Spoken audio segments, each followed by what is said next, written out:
اس video میں آپ لوگوں کے سامنے اردو کے جو مختلف ادارے ہیں جیسے فورٹ ولیم کالج، دلی کالج اور دارالترجمہ عثمانیہ جو کہ ہمارے UGC نیٹ اردو کے سلیبس میں شامل ہے، یہ تمام ادارے اور اس سے بہت سارے سوالات آتے ہیں، تو اسی سے متعلق یہ ویڈیو ہے، آپ کے لیے بہت مفید اور کارآمد ثابت ہوگی انشاءاللہ۔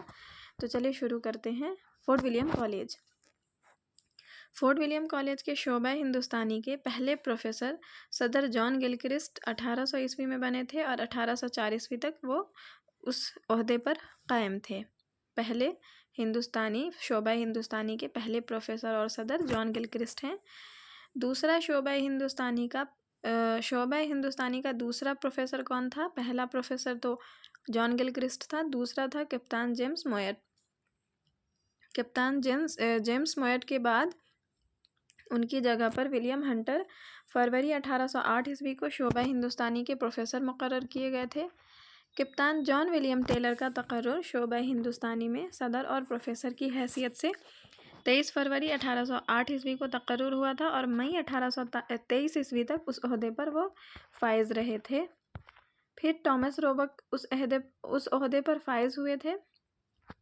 فورٹ ولیم کالج کے شعبہ ہندوستانی کے پہلے میر منشی میر بہادر علی حسینی تھے۔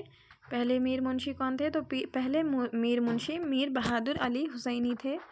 فورٹ ولیم کالج میں میر کی کلیات 1811 میں شائع ہوئی تھی اور میر حسن کی جو مثنوی ہے سحر البیان جو کہ 1802 میں اور دیوان سوز جو ہے 1810 میں شائع ہوئی تھی فورٹ ولیم کالج سے۔ فورٹ ولیم کالج میں میر کی کلیات 1811 میں شائع ہوئی تھی اور میر حسن کی مثنوی جو ہے سحر البیان وہ بھی شائع ہوئی تھی اور دیوان سوز بھی 1810 میں شائع ہوا تھا۔ میر شیر علی افسوس کی کتاب باغ اردو جو گلستان سعدی کا اردو ترجمہ ہے، فورٹ ولیم کالج کی پہلی مطبوعہ کتاب ہے۔ تو باغ اردو جو ہے میر شیر علی افسوس کی کتاب، اس کتاب کو فورٹ ولیم کالج کی پہلی کتاب ہونے کا شرف حاصل ہے۔ فورٹ ولیم کالج سے وابستہ مصنفین تو جان گلکرسٹ، سب سے پہلے ہم ان کو دیکھتے ہیں۔ جان گلکرسٹ بہت ہی امپورٹنٹ نام ہے فورٹ ولیم کالج سے متعلق۔ تو گلکرسٹ کا پورا نام تھا جان پارتھ وک گلکرسٹ۔ گلکرسٹ کا پورا نام تھا جان پارتھ وک گلکرسٹ۔ جان گلکرسٹ کا پورا نام تھا جان پارتھ وک گلکرسٹ۔ پیدائش ان کی ہوئی تھی 1759 میں اور 1841 میں ان کا انتقال ہوا تھا۔ گلکرسٹ پیشے کے اعتبار سے ڈاکٹر تھے، اسکاٹ لینڈ کے باشندہ تھے۔ گلکرسٹ نے کتابوں کی اشاعت کے لیے ہندوستانی پریس کے نام سے ایک ادارہ بھی قائم کیا تھا۔ گلکرسٹ نے رومن رسم الخط میں ایسی تبدیلیاں کی تھیں جن سے اردو ہندی کی مخصوص آوازیں واضح کی جا سکتی تھیں۔ گلکرسٹ نے رومن رسم الخط میں ایسی تبدیلیاں کی تھیں جن سے اردو ہندی کی مخصوص آوازیں واضح کی جا سکتی تھیں۔ اور اگلا وہ ہے پوائنٹ کہ جو احسان ولی نے اردو شاعری پر کیا تھا وہی احسان گلکرسٹ نے اردو نثر پر کیا۔ یہ قول مولوی عبدالحق کا ہے کہ جو احسان ولی نے اردو شاعری پر کیا تھا وہی احسان گلکرسٹ نے اردو نثر پر کیا۔ گلکرسٹ نے ایسٹ انڈیا کمپنی کے سامنے اردو زبان کو سرکاری زبان بنانے کی تجویز پیش کی تھی۔ اسی تجویز پر عمل کرتے ہوئے 1832 میں اردو کو جو ہے سرکاری زبان کا درجہ ملا تھا۔ اور ہندوستان میں قیام کے دوران 1782 سے 1804 تک گلکرسٹ نے ہندوستانی یعنی اردو زبان سے متعلق 17 کتابیں لکھی تھیں۔ کتنی کتابیں لکھی تھیں؟ تو 17 کتابیں انہوں نے لکھی تھی۔ شیر علی افسوس۔ شیر علی افسوس کی پیدائش 1747 میں ہوئی تھی اور ان کا انتقال ہوا تھا 1809 میں۔ شیر علی افسوس جو ہیں وہ دوسرے میر منشی ہیں جو 1804 میں بنائے گئے تھے۔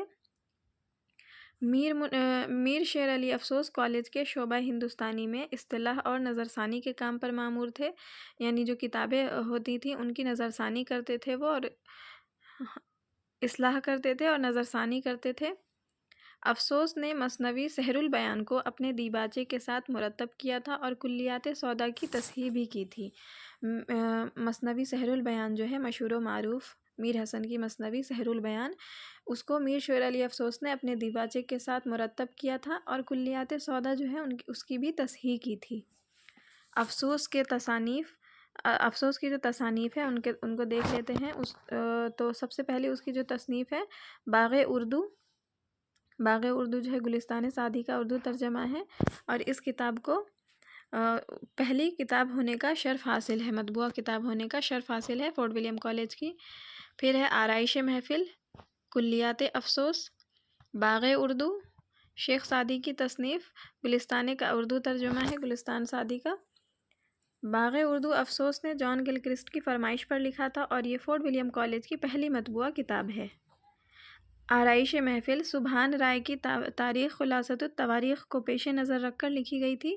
آرائش محفل جو ہے وہ ترجمہ نہیں ہے، بس سبحان رائے کی جو کتاب ہے خلاصۃ التواریخ اس کو پیش نظر رکھ کر لکھی گئی ہے۔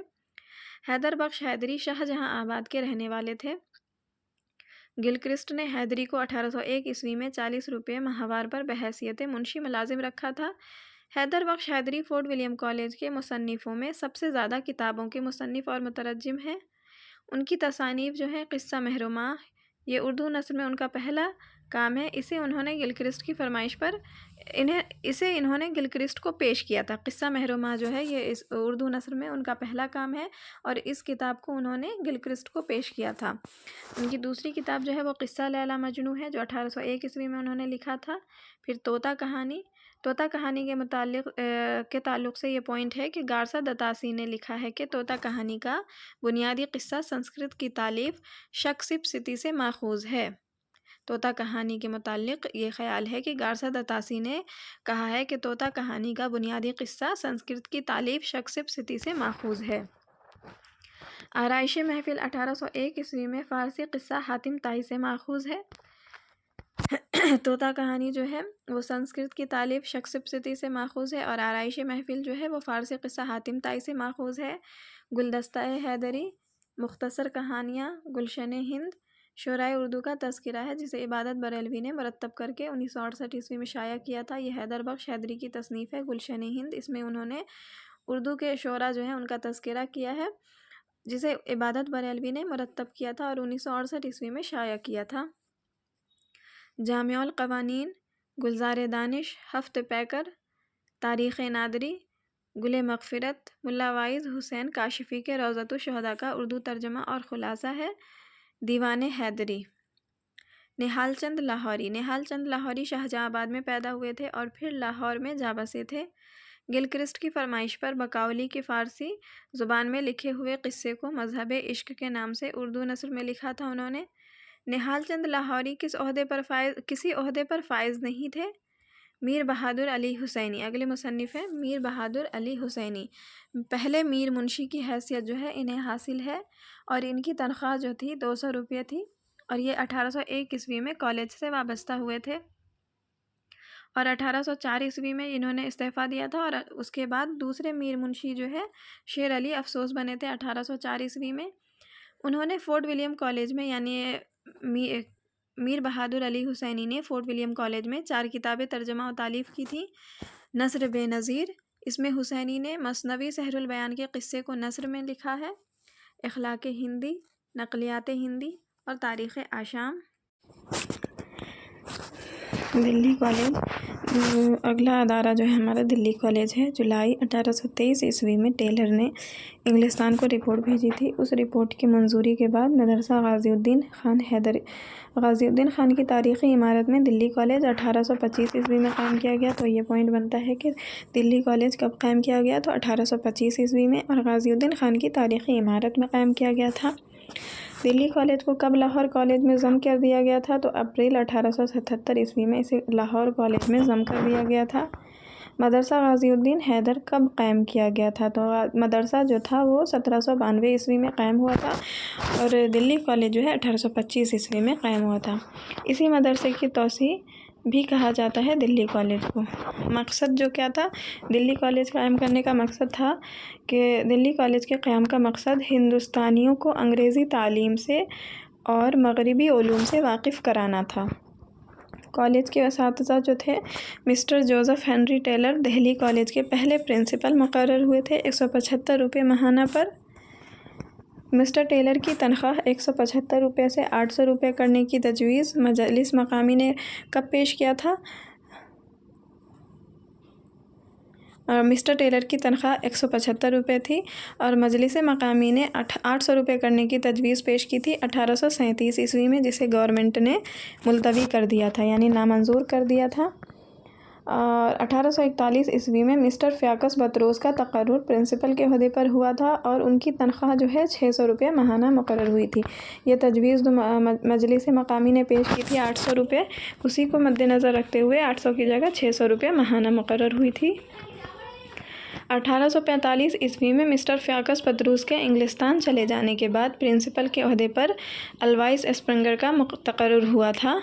آثار و سنادید: سر سید احمد خان نے اور رام چندر نے فوائد الناظرین مسٹر اسپرنگر کی ایما پر ہی شائع کیا تھا۔ اسپرنگر نے لکھنؤ میں شاہانہ اودھ کے کتب خانے کی فہرست تیار کی تھی۔ مشرقی اور مغربی شعبوں کا انضمام اور نصاب تعلیم کو یکساں ڈاکٹر اسپرنگر نے کیا تھا۔ 1850 عیسوی میں اسپرنگر بنگال منتقل ہو گئے تھے اور ان کے بعد جو ہے پرنسپل کے عہدے پر مسٹر جے کارگل مقرر ہوئے تھے۔ سب سے پہلے مسٹر ٹیلر تھے، پھر فیاکس بطروس اور اس کے بعد اسپرنگر کے بعد جے کارگل۔ مسٹر کارگل کے چلے جانے کے بعد مسٹر ٹیلر جو ہے قائم مقام پرنسپل 1854 عیسوی میں ہوئے تھے اور 1857 عیسوی میں غدر کے وقت دہلی کالج کے پرنسپل ٹیلر ہی تھے۔ جب غدر ہوا تھا 1857 کا تو مسٹر ٹیلر کالج کے پرنسپل تھے اور 1857 میں ہی باغیوں نے انہیں قتل کر دیا تھا۔ غدر کے بعد دوبارہ دہلی کالج 1864 عیسوی میں کھلا تھا۔ اس وقت پرنسپل کے عہدے پر مسٹر ایڈمنڈ ولمٹ اور پھر ان کے بعد پروفیسر ایلس دلی کالج کے پرنسپل بنے تھے۔ جب 1864 عیسوی میں غدر کے بعد دوبارہ سے کالج کھلا تھا تو پرنسپل کے عہدے پر مسٹر ایڈمنڈ ولمٹ تھے اور پھر ان کے بعد ایلس جو ہے پرنسپل بنے تھے۔ دہلی کالج کے بارے میں کچھ اہم معلومات: دلی کالج میں چارلس میٹکف کی سفارش پر انگریزی شعبے کا اضافہ ہوا تھا 1828 عیسوی میں۔ اعتماد الدولہ سید فضل علی خان بہادر وزیر بادشاہ اودھ نے کالج کے لیے 1,70,000 روپے وقف کیا تھا۔ کالج کے نصاب میں جیومیٹری کا اضافہ 1832 عیسوی میں کیا گیا تھا۔ انگریزی شعبے کا اضافہ 1828 میں ہوا تھا اور جیومیٹری کا اضافہ 1832 عیسوی میں۔ 1857 عیسوی کی بغاوت کے بعد کالج بند ہو گیا تھا۔ 1864 عیسوی میں ازسر نو یہ دوبارہ قائم ہوا تھا، یعنی دوبارہ سے قائم ہوا اور 1877 عیسوی میں اسے توڑ کر لاہور کالج میں ضم کر دیا گیا تھا۔ مسٹر فیاکس بطروس دلی کالج کے تحت انجمن اشاعت علوم یا دہلی ورناکولر ٹرانسلیشن سوسائٹی قائم کی تھی۔ مسٹر فیاکس بطروس نے دلی کالج کے تحت انجمن اشاعت علوم یا دہلی ورناکولر ٹرانسلیشن سوسائٹی قائم کی تھی 1843 عیسوی میں۔ اس کا مقصد علوم مفیدہ کا دیسی زبانوں میں ترجمہ کرنا تھا۔ یہ ٹرانسلیشن سوسائٹی جو تھی اس کا مقصد تھا علوم مفیدہ کا دیسی زبانوں میں ترجمہ کرنا۔ ورناکولر سوسائٹی جو ہے اس کے سیکریٹری مسٹر فیاکس بطروس تھے اور بطروس کے بعد دہلی ورناکولر ٹرانسلیشن سوسائٹی کے سیکریٹری اسپرنگر بنے تھے۔ دارالترجمہ عثمانیہ حیدرآباد اگلا ادارہ ہے، یہ جو ہے یہاں پہ کتابیں ترجمہ کرنے کے لیے اسے قائم کیا گیا تھا۔ میر عثمان علی خان آصف مصابے نے حیدرآباد کی تعلیمی ترقی کے لیے اگست 1917 عیسوی میں ایک یونیورسٹی قائم کرنے کا فرمان جاری کیا تھا جو آج عثمانیہ یونیورسٹی کے نام سے مشہور ہے۔ دارالترجمہ عثمانیہ جامعہ عثمانیہ کی نصابی کتابوں کی اردو میں اشاعت کے لیے ستمبر 1917 عیسوی میں حیدرآباد میں قائم کیا گیا تھا۔ کب قائم کیا گیا تھا؟ تو ستمبر 1917 عیسوی میں کہاں قائم کیا گیا تھا؟ حیدرآباد میں قائم کیا گیا تھا۔ دارالترجمہ عثمانیہ سے سائنس، انجینئرنگ، میڈیسن، قانون اور علوم عمرانیات کی کتابیں انگریزی زبان سے اردو میں ترجمہ کر کے شائع کرنے کا منصوبہ بنایا گیا تھا۔ دارالترجمہ میں ترجمہ کی ہوئی سب سے پہلی کتاب 1919 عیسوی میں شائع ہوئی تھی۔ دارالترجمہ میں مترجمین 1917 عیسوی سے 1950 عیسوی تک اپنی خدمات انجام دیتے رہے۔ دارالترجمہ کی آخری کتاب جو ہے 1950 عیسوی میں ترجمہ ہوئی، جو کہ 1981 عیسوی میں شائع ہوئی تھی۔ دارالترجمہ کی عمارت میں آگ کب لگی تھی؟ تو 18 اگست 1955 عیسوی میں آگ لگی تھی جس میں اکثر کتابیں جل گئی تھیں۔ جامعہ عثمانیہ کا قیام دارالترجمہ کے قیام کے بعد اکتوبر 1918 عیسوی میں عمل میں آیا تھا۔ عثمانیہ کالج کا جو قیام ہے وہ دارالترجمہ جو قائم کیا گیا تھا ستمبر 1917 عیسوی میں، اس کے ایک سال کے بعد کالج کا قیام عمل میں آیا تھا اکتوبر 1918 عیسوی میں۔ اردو کو تعلیمی سطح پر رائج کرنے کا تجربہ سب سے پہلے جامعہ عثمانیہ میں ہی کیا گیا تھا۔ دارالترجمہ سے وابستہ آخری ادیب پروفیسر محمد مجیب ہیں۔ ان کی کتاب تاریخ تمدن ہند کو دارالترجمہ کی آخری اشاعت کا شرف حاصل ہے۔ جامعہ عثمانیہ پہلی یونیورسٹی ہے جس میں انٹرمیڈیٹ سے لے کر ایم اے اور میڈیکل، قانون، سائنس، علوم وغیرہ کی تعلیم اردو میں دی جاتی تھی۔ دارالترجمہ سے 129 مترجمین وابستہ رہے تھے۔ چند اہم مترجمین کے نام یہ ہیں جیسے کہ عبداللہ عمادی، سید ہاشمی فریاد آبادی، عبدالماجد دریابادی، عبدالباری ندوی، خلیفہ عبدالحکیم، محمد عبدالرحمن، عبدالحلیم شرر، مرزا ہادی رسوا، جوش ملیح آبادی، سید علی رضا، محمد مجیب، یوسف حسین خان۔ دارالترجمہ کی وضع اصطلاحات کمیٹی کی پہلی مجلس 1918 عیسوی میں اور آخری مجلس جو ہے 1946 عیسوی میں منعقد ہوئی تھی۔ پہلی کب منعقد ہوئی تھی؟ 1918 عیسوی میں، اور آخری 1946 عیسوی میں منعقد ہوئی تھی۔ دارالترجمہ کی وضع اصطلاحات کمیٹی کی ابتدائی مجلسوں میں وحید الدین سلیم دارالترجمہ کی وضع اصطلاحات کمیٹی کے ابتدائی مجلسوں میں وحید الدین سلیم، عبدالحق، مولوی عبدالحق، مرزا رسوا، نظم طباطبائی، مہدی خان اور حمید الدین وغیرہ شامل ہیں۔